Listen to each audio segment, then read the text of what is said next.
हरे कृष्णा कृष्णा कृष्णा हरे हरे, हरे राम राम हरे हरे।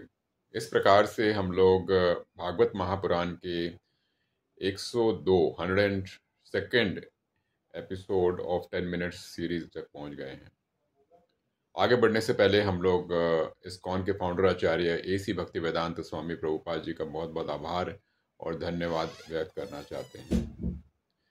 आज की जो कथा है वो है भगवान कृष्ण के बचपन के सखा सुदामा, जिनको वो गुरुकुल में मिले थे। सांडीपुनि मुनि के जो आश्रम है उज्जैन के पास, वहाँ पे वो मिले थे उनको। उनकी कथा है। तो जैसे कि आपको सब मालूम है कि हम लोग सब संक्षेप में ही कर रहे हैं, हर कहानी को बहुत ही स्लोली और बहुत ही संक्षेप में कर रहे हैं। लेकिन भागवत महापुराण में जब हम जाते हैं और विस्तार में पढ़ते हैं तो बहुत सारे उसके पहलू खुलते हैं। जिस प्रकार से एक कमल होता है, कमल का बाहर का लेयर होता है, उसके अंदर खोलते जाते हैं तो पंखड़ियाँ खुलती जाती हैं। तो हम सिर्फ ऊपरी जा रहे हैं ताकि हम लोग संक्षेप में करके आगे बढ़ सकें। तो आपसे सबसे रिक्वेस्ट है कि आप लोग भागवत महापुराण पढ़ें और डिटेल में पढ़ें। उसमें आपको आनंद डेफिनेटली बहुत ज़्यादा आएगा।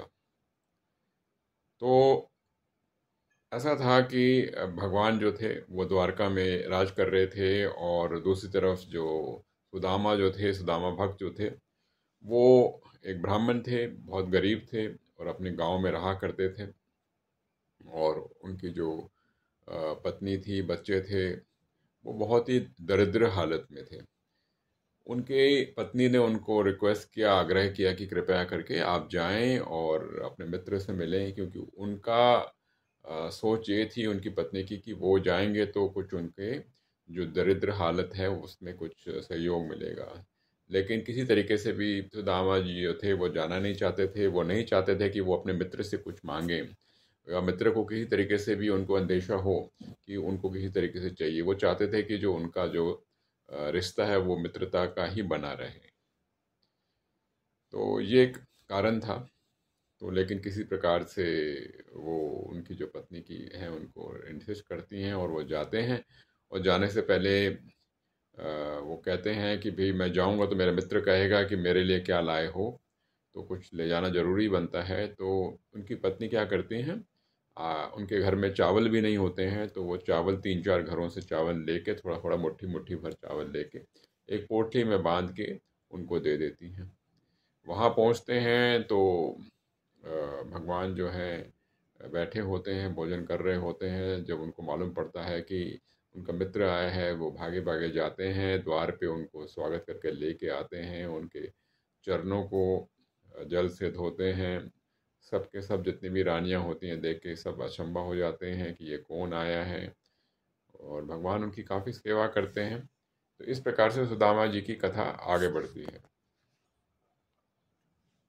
दोनों मित्र आपस में बैठ के वार्तालाप करते हैं कि किस प्रकार से उनका समय बीता था सांडीपनि मुनि जी के आश्रम में। किस प्रकार से वो जब भिक्षा लेने जाते थे या लकड़ी का जंगल से लेने जाते थे, और एक बार लकड़ी लेने जा रहे थे तो वो किस प्रकार से बारिश हो रही थी तो वो फंस गए थे।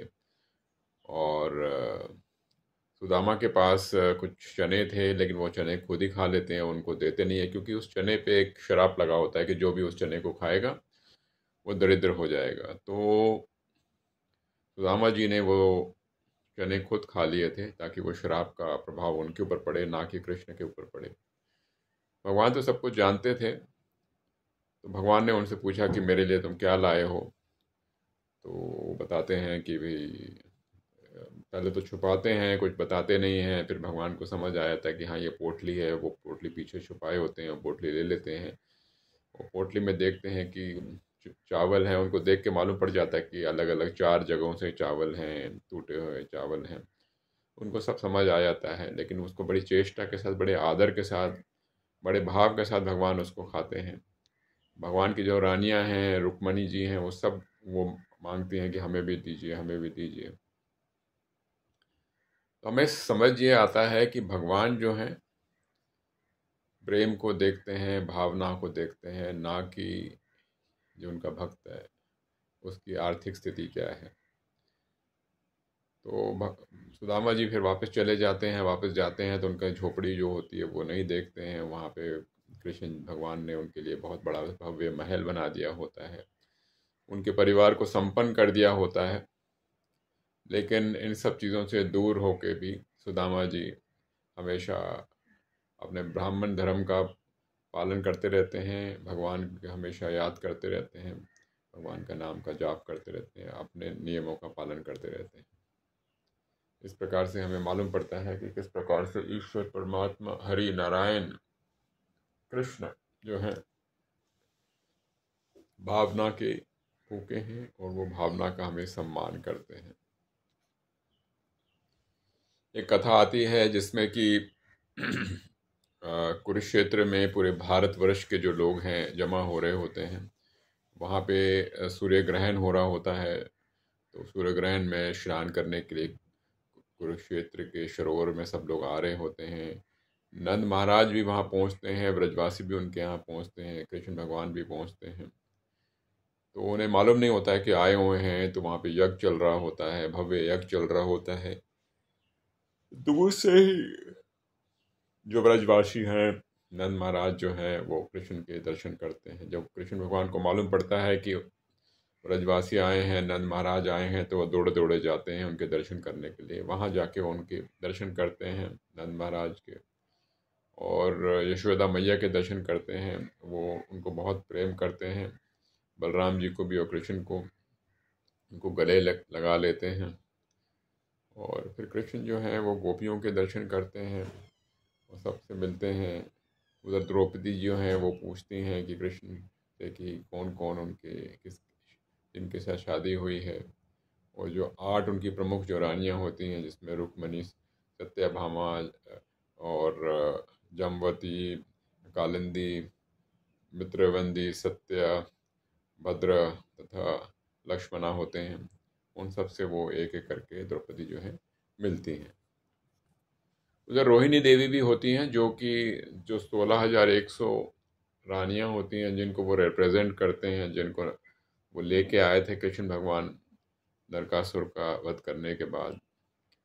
तो ये जो होती हैं रानियां होती हैं, वो कहती हैं कि वो भी गोपियों से सीखना चाहती हैं। गोपियों का जो प्रेम है वही चीज़ वो सीखना चाहती हैं, और उसी तरीके से वो उनकी भावना में वो कृष्ण भगवान की सेवा करना चाहती हैं। तो इस प्रकार से कथा आगे बढ़ती है। उधर नारद मुनि भी आए होते हैं। वो देखते हैं किस प्रकार से सामान्य इंसान की तरह कृष्ण भगवान जो हैं वो ब्राह्मणों की सेवा कर रहे होते हैं, और किस प्रकार से जो भी रीति रिवाज होते हैं उन सब चीज़ों का पालन कर रहे होते हैं। इस प्रकार से वो देखते हैं कुरुक्षेत्र में क्या क्या होता है, और उनका आना जो है वहाँ पे संपन्न होता है। उधर कुरुक्षेत्र में ऐसा भी होता है कि जब वासुदेव होते हैं वो देख रहे होते हैं किस प्रकार से जो ऋषि मुनि हैं कृष्ण भगवान की के सम्मान कर रहे थे, उनके बारे बता रहे थे, तारीफ कर रहे थे। तो वासुदेव भी उनके अपने पुत्र की भी सम्मान करना शुरू कर देते हैं, और वो कृष्ण भगवान के चरणों पे भी पड़ जाते हैं।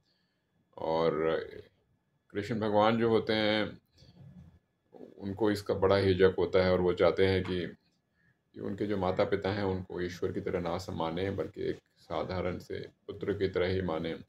उधर माता देवकी जो होती हैं वो कृष्ण और बलराम से आग्रह करती हैं कि जो उनके 6 पुत्र जो थे जिनको कंस ने मारा था उनको वो अगर ला सकते हैं फिर से। तो कृष्ण बलराम जो होते हैं वो सूतल ग्रह में जाते हैं। सूतल ग्रह में जाके बलि महाराज से मिलते हैं। बलि महाराज से जाके उनसे आग्रह करते हैं कि वो देवकी के पुत्रों को वापस करें। तो देवकी के पुत्रों को वो लेके आते हैं।